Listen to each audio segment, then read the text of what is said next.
Bom dia, boa tarde, boa noite. Em mais um episódio aqui do Capital Político. Hoje recebendo o ilustre senador Efraim Filho, líder do União e candidato ao governo da Paraíba. Seja muito bem-vindo, senador.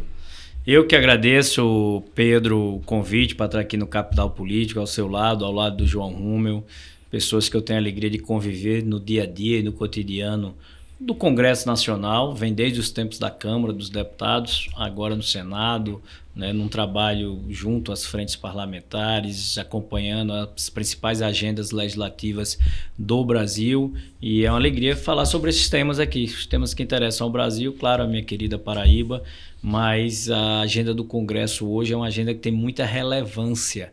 A gente vem de um tempo, João, de uns 10 anos atrás, onde a agenda do governo, a agenda do Poder Executivo era a agenda que chamava a atenção, era a agenda que determinava os rumos do país. E isso mudou de um tempo para cá, e vou dizer que pelo menos no mesmo grau de importância, para tentar ser harmonioso aqui entre os poderes, mas pelo menos no mesmo grau de importância, a agenda do Legislativo hoje atrai a atenção dos formadores de opinião, da mídia, da sociedade como um todo, os olhares de quem quer investir no Brasil. A agenda do Congresso hoje tem muita relevância e tão importância quanto a do Poder Executivo e a do Judiciário também, que não deixa hoje de estar nessa seara. Então, sobre essa agenda, fica à inteira disposição para tratar com vocês. Aproveitando essas palavras suas, viu, senador, nós fizemos um trabalho aqui na Action, ela é muito interessante, para mostrar como que tem uma mudança da relação da sociedade com o poder. Em 2012, 80% dos projetos que foram aprovados no Congresso Nacional e viraram marcos legais, eles eram de origem do Executivo. O ano passado, 86% dos projetos aprovados e que viraram marco legal é de origem do Legislativo. Esta relação mudou consideravelmente e, na minha maneira de ver, não tem mais volta. Um dos marcos importantes, que a gente, só em termos de informação, a média de medidas provisórias é em torno de mais de 100 medidas provisórias. Esse ano o governo não mandou 30 medidas provisórias. Quer dizer, antigamente o sonho de qualquer lobista era uma medida provisória. Hoje ele pode ser um tormento dentro desse processo. Então, quer dizer, esse fortalecimento que a gente está vendo do Congresso Nacional, com as emendas impositivas, o senhor vê, como é que o senhor vê o futuro da política nacional nesta relação do Legislativo com o Executivo? Olha, João, os seus exemplos ilustram bem essa mudança de poder, e ela vem muito acompanhada da imposição do Congresso diante do orçamento impositivo. Isso mudou tudo, porque para quem nos assiste, o orçamento autorizativo, o que ele significa, que era o que a gente teve até 2015, que para qualquer recurso ser liberado, precisava da autorização do Poder Executivo. Então não havia independência do parlamentar do ponto de vista de buscar recursos. E essa é uma missão que o parlamentar não pode se dissociar dela. Na hora que ele é eleito no Estado, você tem o pilar legislativo, que é discutir a agenda, as reformas e as leis que importam ao Brasil, mas você tem também um pilar orçamentário, que é ir buscar recursos para você investir nos seus estados, nos municípios, você fazer seu estado crescer e se desenvolver. E essa é uma função que está prevista na Constituição Federal para o Legislativo. Mas até 2015, o governo, ele fazia desse instrumento de autorização o principal argumento na hora de aprovar leis. Não era se a lei era boa, se era ruim, se ela era positiva ou negativa. Se era do governo e você quisesse ter suas emendas liberadas, você tinha que votar com o governo. Por isso que havia aquele sentimento de beijamão, de ministro, você tinha que ir aos ministérios. Você quer uma mudança que aí depois você inclua aqui? Veja o número de audiências de parlamentares com ministros. Antigamente, você perdia a tarde todinha numa antessala de ministros com 8, 10, 12, 20 parlamentares por dia agendados. Hoje, Se você chegar lá, quase não tem ninguém, raramente tem um ou outro, com temas, aí sim, de agenda do Ministério, com temas de políticas públicas, porque a questão orçamentária já não depende mais dessa autorização. Isso mudou, aquele sentimento de balcão de negócios, de toma lá da cá, no sentido de que para aprovar essa lei, o governo se valia do orçamento. Hoje não, a emenda é impositiva. Quantas vezes nós não vimos o governo ser derrotado, né, em temas que para o governo era importante, mas para o Brasil não. Agora, recentemente, a questão da medida provisória do aumento de impostos. Mesmo ameaçando cortar a emenda, demitir cargos, o governo perdeu. E essa independência ela é boa para o Congresso. Se acertou ou não, isso é da visão de mundo de cada um. Tem gente que acha que foi bom, tem gente que acha que não, mas ali está registrado a independência dos poderes. O Congresso não se ajoelhou perante, né, uma agenda do governo. E o governo já perdeu, e aí entrando mais diretamente na resposta à sua pergunta, o governo ele já viu que não tem uma maioria sólida dentro do Congresso. O governo está vendo, e aí o futuro da relação política passa, e a gente já começa a ver nessa eleição, que quem é candidato a presidente também começa a se preocupar com as eleições do legislativo. Ele não quer só ganhar a eleição de presidente, é importante também que ele tenha maioria no legislativo, porque as maiorias de coalizão, que são aquelas que são feitas hoje, elas são mais frágeis, são mais vulneráveis. E o governo perdeu a capacidade de impor uma agenda ao Congresso. E isso é bom, não é ruim. Ele não impõe mais uma agenda, ele tem que convencer o Congresso que ela é boa. E, por exemplo, nessa medida provisória do aumento de impostos, o Congresso soube reagir e dizer não. Eu vou conduzir, vou fazer uma afirmação. Tem um fato histórico muito importante. O Temer era presidente da República, ele baixou uma norma onde os ministros não podiam receber os parlamentares na terça e quarta-feira, na parte da tarde à noite, porque senão não dava conta de dar quórum. Hoje a gente vê os ministros mais dentro do Congresso nesses horários do que na época antiga. Então você vê que já é uma mudança de comportamento muito grande. Quando o senhor fala dessa posição, dessa nova relação, que fica mais de debate, de conteúdo, de práticas com a sociedade, e que agora vai valer a maioria da representação popular dentro do Congresso, não do Executivo. Hoje, para trás, a gente teve um problema que a gente tem o mesmo problema com o Legislativo, com o Judiciário hoje. Quer dizer, a PEC da blindagem também era uma forma também de se proteger desta coação. O senhor vê isso, era importante, e o Senado acabou, por pressão popular, diminuindo. Mas o senhor sente que existe uma pressão do Judiciário hoje de ameaça, de coação também, ou não? Eu sinto muito que há, num primeiro momento, né, uma usurpação de competências, ou seja, uma invasão do Supremo e do Judiciário, mas o Supremo em especial, na função do Legislativo, que é legislar. O Supremo tem, em diversos temas, usado uma prerrogativa que cabe à Corte Suprema de interpretar as leis para, na interpretação, avançar nesse limite e poder legislar. Cito aqui diversos temas. Tema de liberação das drogas, da discussão sobre autorização de aborto, questão do marco legal das terras indígenas, a questão do direito de propriedade da invasão de terras, aonde, em todos esses temas que eu citei, a reforma trabalhista, por exemplo, todos esses temas que eu citei, as decisões do Legislativo foram em um caminho e o Supremo se deu ao direito de dizer, não, aqui nós pensamos melhor e aqui nós temos a capacidade de decidir melhor do que o Congresso e vai ser do jeito que a gente quer, para resumir a história, mas tudo isso sob o véu de uma decisão formal, né, de interpretação jurídica. O que é que tem que acontecer nessa relação entre os poderes?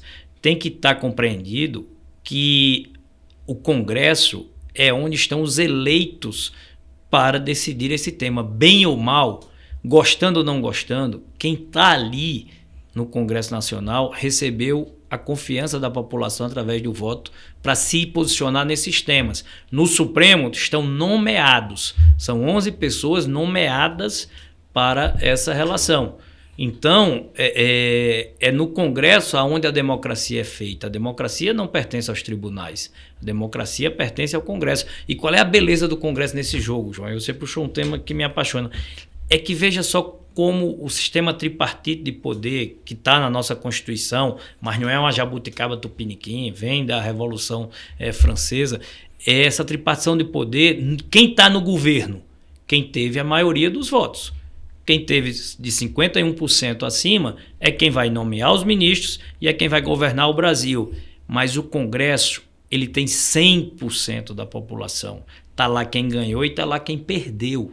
E quem perdeu, e como na última eleição que perdeu com 49% dos votos, tem a legitimidade para participar da discussão da agenda. Eleição não é um cheque em branco para dar quem teve 51% para dizer agora vai ser do jeito que eu quero. Não, no Congresso está os outros 49%. E muitas vezes, né, esses que perderam a eleição no Legislativo, eles conseguem fazer um convencimento. É aí onde eu disse.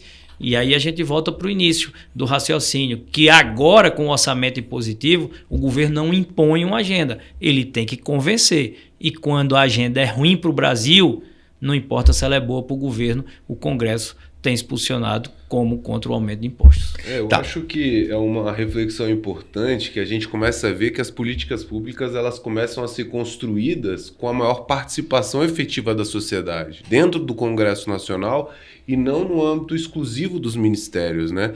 E aí eu vou puxar para um lado que eu acho que é importante, que você está, senador, envolvido há muito tempo, que são as frentes parlamentares, né? O papel que você enxerga nas frentes parlamentares nessa aproximação da sociedade com o Congresso, na construção de políticas públicas, na construção de orçamento, na construção do Brasil do futuro, né? Eu queria entender um pouco como você enxerga isso, o papel das frentes hoje no Congresso. Pedro, as frentes parlamentares, no meu entender, elas são um canal de comunicação e de interlocução, né, da sociedade civil organizada com o parlamento. E isso é muito bom, né, desde que seja transparente, desde que seja, e tem sido assim, né, uma discussão aberta, para que você consiga organizar o diálogo desses setores da sociedade com o parlamento, que é quem representa, porque o parlamento ele tem essa vocação, né, de ser mediador dos debates.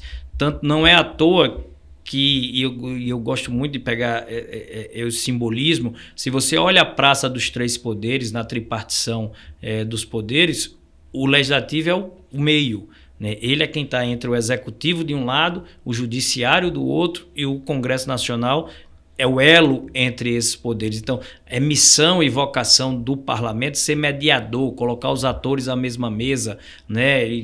Nas audiências públicas, nos grandes debates, você poder trazer representantes do governo, até do judiciário, e principalmente da sociedade, para participar dessa preparação das políticas públicas. Então, as frentes parlamentares, elas são esse canal. E existem frentes parlamentares de diversas matizes. Você tem frentes parlamentares de setor produtivo, a gente conhece bem como a FCS, a Frente Parlamentar do Comércio e Serviços, a FPA, a Frente Parlamentar do Agro, ou seja, de setores produtivos. Mas você tem frentes parlamentares, tá certo, de sindicalistas, de trabalhadores, de temáticos como Frente da Educação, outro dos médicos com a saúde, a Frente Parlamentar Evangélica, por exemplo, da religião. Então, você tem de setor de telecomunicações, você tem de energia, você tem a Frente Parlamentar de combate ao contrabando, à pirataria, à falsificação. Eu estou dando aqui a leitura para quem tem que... O tema que for, ele tem condições de se organizar para poder fazer um trabalho, né, de defesa junto ao Congresso. Tem uma coisa que não dá para ser hipócrita, né, e é uma questão cultural. Ilegal, inclusive. O Congresso é uma casa de conflito de interesses, né? Você tem uma lei, normalmente uma lei tem quem a defende e tem o contrário. Você tem disputa entre patrão e empregado, você tem disputas corporativas entre delegado de Polícia Federal e agente de Polícia Federal que não concordam, vocês sabem disso, de analista tributário com auditor fiscal, entendeu? Essas coisas acontecem na vida real, esse conflito de interesses tem, e muitas vezes quem tem o melhor argumento, a democracia é isso. Nem todo mundo concorda sobre tudo. Eu não concordo com quem eu casei, a minha mulher que eu escolhi para viver minha vida, criar minha família, eu divido dela, imagine dentro da política, em quem eu voto. Né? Então, né, essa coisa, existem divergências, existe conflito de interesses no bom sentido, sem ser no sentido pejorativo, e eu acho que é isso que o Congresso e a Frente Parlamentar ajudam a canalizar esse debate. Nessa questão da Frente Parlamentar, e voltando também um pouquinho à questão, eu acho assim, duas coisas interessantes que o senhor colocou, que é a questão hoje do fortalecimento do Congresso, e o senhor como presidente da Comissão de Orçamento, tem duas coisas muito importantes. A gente está vivendo um momento muito interessante, que é a LDO. Tá certo? Que aí já estava para ser aprovada já há 2 semanas, foi prorrogado por mais 1 semana, em função de acordos. Isso é um ponto. Mas eu queria colocar um outro ponto que tem na LDO, que é muito importante, que eu acho importantíssimo, que é o PPA. Eu acho que o PPA hoje não tem metas claras, e que o Supremo hoje até critica a forma de colocar as emendas, que não tem transparência, não tem objetividade. Será que também, dentro da Comissão de Orçamento, não teríamos que discutir políticas públicas reais e mensuráveis, até para trazer mais tranquilidade para os parlamentares na aplicação dos recursos das suas emendas? Olha, João, o orçamento hoje, e como disse o amigo meu, vamos começar do começo, né? Então, já que esse tema orçamento, porque esse é um tema que também me atrai muito, porque qual é a primeira impressão que eu quero deixar aqui? E que bom que, por exemplo, você trouxe esse tema. O orçamento deixou de ser algo de nicho setorial para ser algo discutido na sociedade. Claro que isso é um caldo cultural gradativo que as pessoas vão começando a se acostumar, mas antigamente discussão de orçamento era coberto por aquele jornalista que era especializado do caderno de economia da segunda folha que vem lá no final, tá certo? Não era pauta da agenda política, economia, orçamento era outra coisa. Agora não. Na fila dos bancos, nos bancos das praças, nas mesas de bares, as pessoas discutem orçamento, discutem gasto de governo, discutem receita, discutem despesa, se está com corte de gasto, se tem aumento de impostos, porque elas começaram a perceber que essas decisões da política interferem no seu dia a dia. Não é um negócio de engravatado lá em Brasília. Uma decisão errada de um governo, uma gastança desenfreada, colocar um benefício sem ter uma compensação, por exemplo, faz subir a pressão inflacionária, que aumenta o preço dos alimentos, da carne, da feira para colocar na mesa de quem trabalha, das famílias que precisam. Elas começaram a entender, peraí, se esse governo tomar a decisão errada, ele está prejudicando a minha vida. E isso é uma mudança cultural, né, que passou a ter o orçamento, as pessoas discutem as redes sociais, as pessoas assistindo o discurso sobre orçamento. Então, eu que peguei a missão de presidir a CMO esse ano, como você falou, está votando na LDO. O que é que eu quero falar no macro?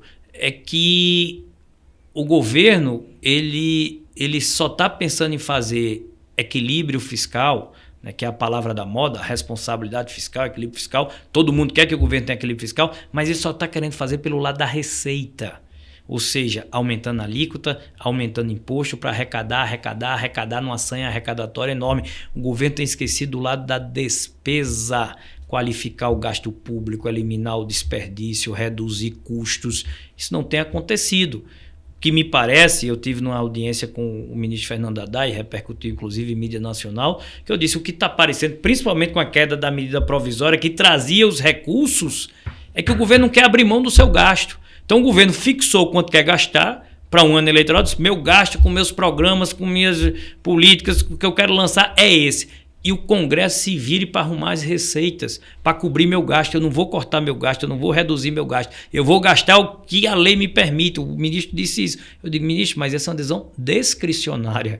O arcabouço não lhe obriga a gastar isso tudo. Se o senhor não tem a receita, o senhor tem que adaptar o seu gasto à sua receita e não adaptar a receita ao gasto que você quer colocar. Eu acho que ficou bem entendido. É isso que está invertido no Brasil de hoje. O governo decidiu quanto quer gastar e a partir daí está indo atrás de receita. E aí, imposto, dinheiro público, nem dá em árvore e nem plantando se colhe. Vem do bolso de quem produz. do bolso do contribuinte, do cidadão. É o que eu pago, você paga. Aí dinheiro público. Não, meu amigo, dinheiro público é aquilo que eu, você, quem está me assistindo, paga.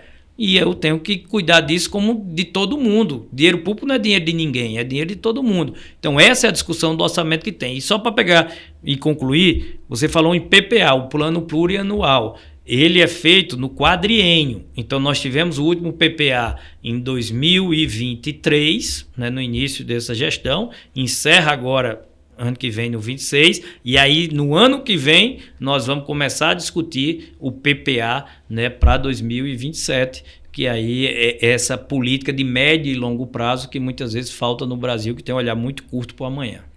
Que acaba que a gente fica acompanhando os debates, de fato, a discussão da LDO vem ganhando muita força, e a discussão sempre está em torno do aumento das despesas, aumento da receita, e a gente nunca acaba se debruçando sobre, de fato, a qualidade do investimento público, a qualidade dos serviços.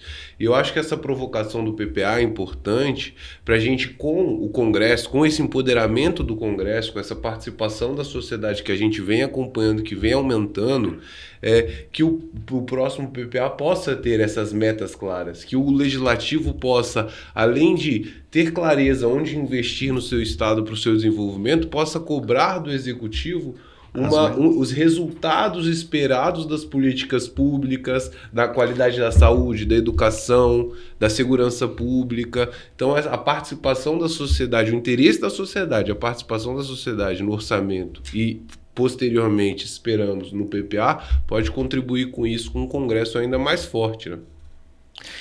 Só mudando um pouco agora é o seguinte, já falamos do PPA, já falamos do fortalecimento do Congresso, e o senhor falou uma coisa importante. As eleições, como é que vai ficar essa composição do Congresso e como é que o senhor vê a eleição para frente. O senhor já se lançou candidato a governador da Paraíba. Tá certo? E estamos aí, na minha opinião, o presidente Lula antecipou radicalmente as eleições. Há um ano aí nós já estamos falando de eleição e de candidato. Como é que o senhor está vendo esse cenário? Olha, João, vamos partir do local para o nacional. Então, rapidamente falar sobre a Paraíba. Não é que eu me lancei, eu fui lançado. Quem está na oposição é chamamento, né? Convocação. Então, nós participamos de uma eleição em 2022 pela oposição na Paraíba. Tivemos um resultado bastante representativo, porque na chapa da oposição nossa elegeu o senador, que fui eu, e na disputa para o governo tivemos 48%, né, com o meu candidato, meu parceiro de chapa, Pedro Cunha Lima, um jovem deputado que tem ideias extraordinárias e quase derrota um governo sentado na cadeira, com a caneta na mão, pedindo voto para ele mesmo. E principalmente no Nordeste, a gente sabe que o peso da máquina ele é potencializado. E nós chegamos a 48%. Para falar a verdade, ganhamos na capital, João Pessoa, ganhamos na segunda maior cidade, que é Campina Grande, ganhamos na terceira maior cidade do estado, mas infelizmente nas pequenas cidades a máquina roncou mais alto, né, e acabou levando uma vitória de quem fez uma defesa, né, de uma Paraíba diferente. No Senado aqui eu tenho procurado fazer minha parte, fui eleito, né, pelo ranking dos políticos, que é o Observatório de Imprensa, né, dos mais legitimados aqui para fazer essa análise de desempenho, como o melhor mandato do Congresso Nacional em 2023. Agora, no ano 2025, eu lidero como o melhor mandato do Senado Federal. Então, assim, eu tenho retribuído o carinho e a confiança, sendo um senador jovem, trabalhador e ficha limpa. Esse é o tripé que me sustenta. Eu tenho 18 anos de vida pública, né, 4 mandatos de deputado federal, agora um de senador, sem nunca ter respondido a um processo. Não é que eu nunca fui condenado, não. Eu nunca respondi a um processo. Então, eu acho que isso tem me ajudado, né, nessa relação com a Paraíba. Vamos ver como é que fica aí para 2026, mais uma vez, pelo campo das oposições. E não vou me estender tanto aqui na questão lá, mas esse é o cenário geral. Do ponto de vista nacional, eu vejo uma oposição com muita força, porque, para mim, o resultado de 2022, ali num pós-Covid, né, teve muito do voto contra ou por rejeição ao governo e muita gente não votou no Lula, votou contra o Bolsonaro porque divergia de algumas posições do Bolsonaro durante a Covid. Certo ou errado, não estou querendo dizer que há esse juízo de valor, mas a gente sabe que muitos na sociedade se posicionaram contra essas medidas. Então, se você tem um nome diferente, capaz de agregar, tem muita gente que votou no Lula, que teve apenas 51% dos votos, que pode seguir esse outro rumo. Então, um nome como Tarcísio de Freitas, governador de São Paulo, por exemplo, é um nome que tem condições de agregar esse centro, né, esse eleitor de centro que é flutuante, que votou no Bolsonaro em 2018, que votou no Lula em 2022 e que pode fazer um outro movimento agora, porque ele vai vendo, né, as ideias de acordo com a agenda. Em 2018, o grande tema era o combate à corrupção. A gente estava ali no auge da Lava Jato, né, e Bolsonaro personificava esse nome da antipolítica, do enfrentamento ao sistema, né, então foi muito forte esse sentimento. Bolsonaro teve uma grande vitória. Em 2022, a agenda principal foi saúde. A gente saía de uma pandemia, né, e muitas das posições que o Bolsonaro tomou com relação à máscara, com relação à vacina, acabaram gerando na sociedade um sentimento de voto contrário. E aí veio o resultado. E mesmo assim, o Bolsonaro teve ainda 49% dos votos. Então, para 2026, eu antevejo, João, que o tema de segurança pública, combate à violência, é um tema que vai atrair muito os olhares da sociedade. A gente vive hoje um tempo em que, se a gente está no meio da rua, aqui em Brasília, em João Pessoa, estou dizendo, não é só um problema de São Paulo ou do Rio, como era antigamente. Se a gente está no meio da rua, vem dois homens numa moto, seu coração já palpita, sua alma já sai do corpo e o cara passa, você respira, porque você está ali amedrontado a toda hora de ser um assalto, uma abordagem, tá certo? E como a gente viu, assaltos que por um celular têm se tirado a vida das pessoas. Então esse clima de violência é mais do que o tema segurança pública, de fronteiras, de exército, defesa, é o tema realmente do combate à violência do dia a dia das famílias. Nós somos de um tempo, né, em que víamos nossos avós, nossos pais terem como cultura colocar a cadeira, tá certo, ali na calçada e ficar conversando com os vizinhos. Hoje ninguém faz mais isso. Escureceu, você já se tranca na sua casa. Porque antigamente as ruas eram das famílias e lugar de bandido era atrás das grades. Hoje os bandidos andam pelas praças, pelas ruas e as suas casas viraram quase um encarceramento privado. Quem pode, né, tá dentro de um condomínio, tem casa com muro alto, com grade, com cadeado, com circuito de TV, com alarme, com pitbull na porta. Você está fazendo da sua casa uma prisão para lhe afastar das ruas. E esse é um caminho que, se não for tomada uma medida, né, com a presença, por exemplo, do crime organizado na política, nós vemos agora no tema do devedor quanto mais, dos postos de combustíveis, você vendo o crime organizado ocupando e se infiltrando em setores estratégicos da nossa economia para poder lavar o dinheiro, que antes ele lavava nas drogas, mas agora não, é nas atividades comerciais. Então, para estendi um pouco aqui nessa leitura de cenário, mas acho que é o que eu acho que pode vir por aí, né? Claro que nomes como Michele Bolsonaro continuam no páreo, pode ser inclusive uma grande formação de chapa, né, com Tarcísio ou ela mesma ser a candidata, não está descartado essa hipótese. E ela é uma mulher que tem o seu carisma, sabe transmitir a mensagem. Você tem outros governadores, como o Ratinho do Paraná, o Zema de Minas e o Caiado do Goiás, a quem eu gosto muito particularmente, nesse tema da agenda da segurança pública, tem feito um trabalho extraordinário no Goiás, que tem condições também de serem players importantes e dependendo das decisões, né, porque cada um desses aí tem que decidir se sai, se fica, como é que vai, podem também estar dentro do jogo aí para o futuro. Esticando um pouquinho só isso, eu vou colocar dois temas assim, só para... Assim, primeiro, a gente está vendo uma concentração de partidos. A Federação da União com o PP, a possibilidade de outras federações, tanto de esquerda quanto de centro, tá certo? Vai fortalecer os partidos. E o senhor falou que o senhor é um senador jovem. E eu vejo que o Lula já é uma pessoa com a idade avançada e todos esses candidatos, tirando o Caiado, são pessoas novas. Dentro dessa concentração de partido, essa questão de gerações, o senhor acha que vai fortalecer um debate, vai ser importante essas duas questões? Quando se diminui partidos, concentra ideologia. E segundo, o conflito de gerações. O senhor acha que esses dois pontos podem ser importantes para o futuro das eleições presidenciais? Vamos começar pelo conflito das gerações. O que importa são as ideias novas, não necessariamente a idade óssea, a idade biológica. Eu conheço muitos jovens de idade biológica que pensam com pensamentos arcaicos, obsoletos e ultrapassados.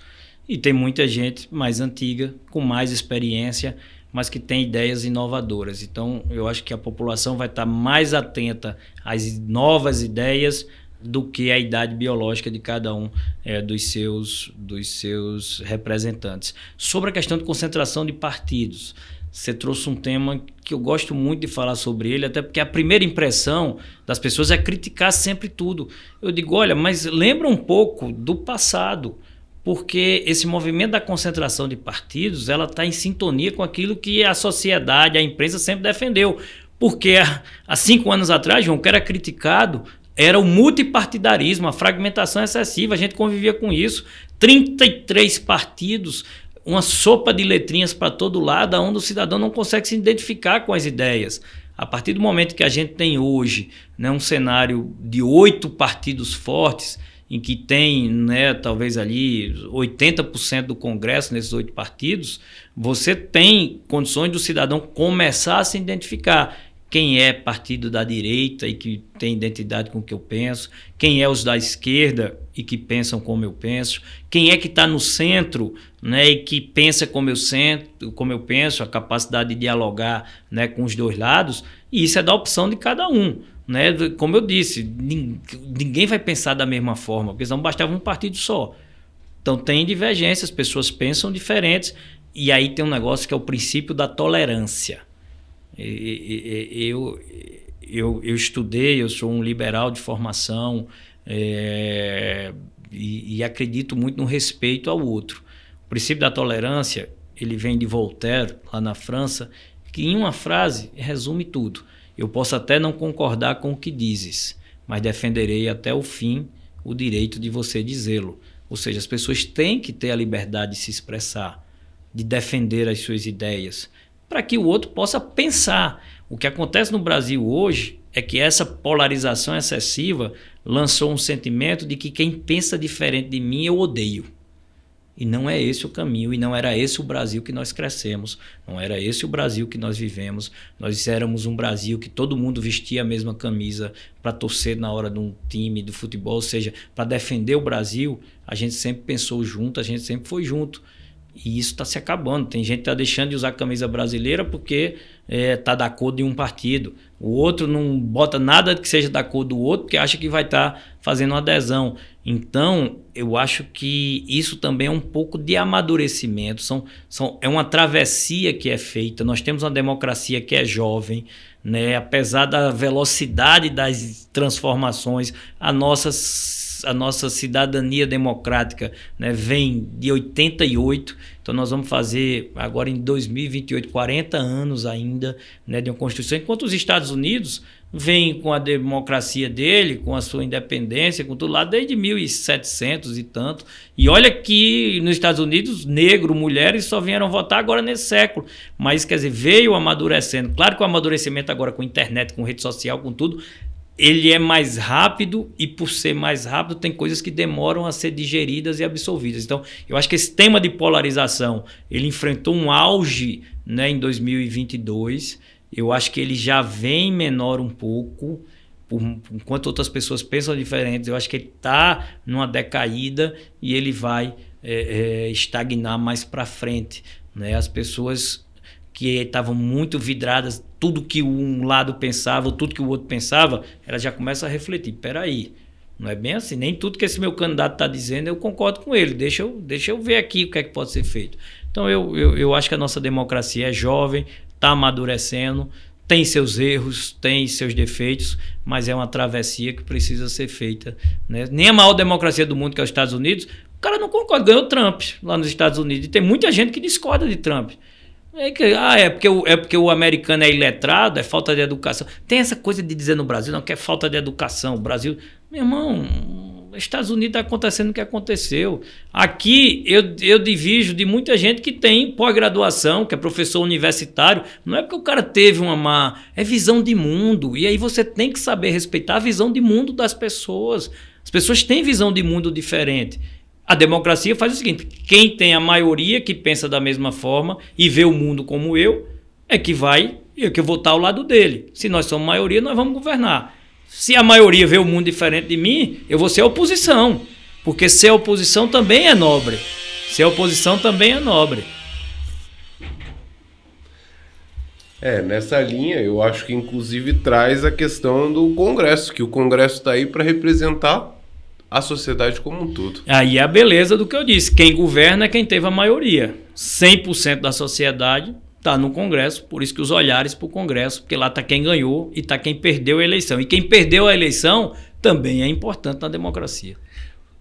Deputado, nosso tempo está terminando aqui. Ou senador, desculpa. Senador, nosso tempo está terminando aqui. Foi uma satisfação muito grande. E gostaria depois da gente discutir temas específicos no qual você prestou um grande serviço para a sociedade. Os temas, o devedor contumaz, foi um projeto interessante.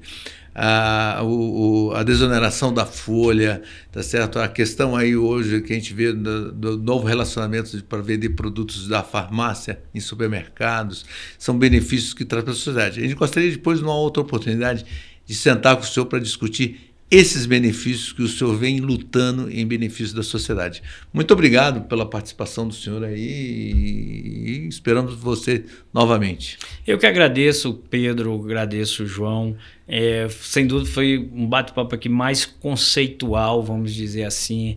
Eu acho que essa análise macro, né, de visão de estadista, de visão de país, de visão de agenda do Brasil, né, e dos rumos da sociedade como um todo, são importantes. Aí não faltará oportunidades de, num outro momento, a gente sim adentrar em temas que, inclusive, modificam muito essa relação de Congresso, setor produtivo, pessoas, empresas, temas como reforma tributária que foi votada, quais são os impactos dela, a desoneração da folha de pagamento, ou seja, você está taxando, né, o contrato de trabalho. Aí tem o movimento da pejotização, que está aí também na vitrine das discussões do judiciário e do legislativo, que a pejotização é para você fugir do encargo, fugir do imposto. Né? Então, você teve a reforma trabalhista, a previdenciária, né? Você tem os temas, como você falou, desoneração de folha de pagamento, inovações como as farmácias dentro do supermercado, o devedor contumaz, onde o crime organizado se alimenta dos setores da economia para lavar o seu dinheiro. E todos esses temas que eu estou citando aqui, que você citou, são temas onde nós fomos protagonistas, ou como autor, ou como relator das propostas. Então, como eu disse, não é à toa que o ranking dos políticos, com muita humildade, mas reconhecendo o trabalho que fizemos, nos colocou como um melhor mandato, né, do Congresso Nacional em 2023, o melhor do Senado agora em 2026. Quem estiver assistindo, não acredite só em mim, não. Vai no Google, digita lá ranking dos políticos, tá? E aí você vai ver, porque é importante ver que na política, e aí eu concluo, tem quem presta e tem quem não presta. O esporte preferido do brasileiro é jogar pedra na política. E eu sei disso porque eu ando nas ruas. Eu não sou um político de gabinete, trancado em ar-condicionado. Eu ando os cantos e recantos do meu estado, do Brasil, converso com as pessoas. O bom político é aquele que vê o que o povo vê, sente o que o povo sente, escuta o que ele tem para dizer. Então, eu sei que há esse afã de criticar o Congresso e muitas vezes a política faz por merecer. Mas saiba que na política, como qualquer profissão, tem quem não presta e tem quem presta. Tem médico que presta, tem médico que não presta, tem advogado que presta, advogado que não presta, tem jornalista que presta, jornalista que não presta, e tem político que não presta, mas também tem político que presta e que faz, né, da sua missão de representar a população a busca por transformar para melhor a vida das pessoas. Eu acho que na política, resumindo tudo, na hora de você fazer ou exercer a política, transformar a vida das pessoas para melhor deve ser o seu guia na hora de votar um projeto, aprovar um projeto, se posicionar contrário. É a vida das pessoas que importa e eu acredito que tem sido ela que eu tenho procurado me basear. Posso até errar, mas sempre que eu errar, foi tentando acertar. É isso. Obrigado. Eu só agradeço. Nós temos aí quase 10 anos que a gente trabalha na Frente Parlamentar do Comércio, com a sua liderança, e eu acredito que você é um bom exemplo para o fortalecimento do debate das políticas públicas no Brasil. E com certeza a gente vai continuar conversando com você para entender, né? Ver sua leitura sobre o amadurecimento da nossa democracia, da nossa Constituição, da nossa sociedade e dos partidos como um todo. Obrigado pela presença mais uma vez. Eu que agradeço, Pedro, João, a você que nos acompanhou até aqui, né? Quem acompanhou até aqui é porque gostou do papo, né? Foi longo, mas quem chegou até aqui, obrigado pela sua audiência, obrigado pela sua atenção. E quem quiser conhecer um pouco mais, está lá nas redes sociais, do nosso trabalho dentro do Congresso e a favor do Brasil. E, claro, com um carinho todo especial pela minha querida Paraíba.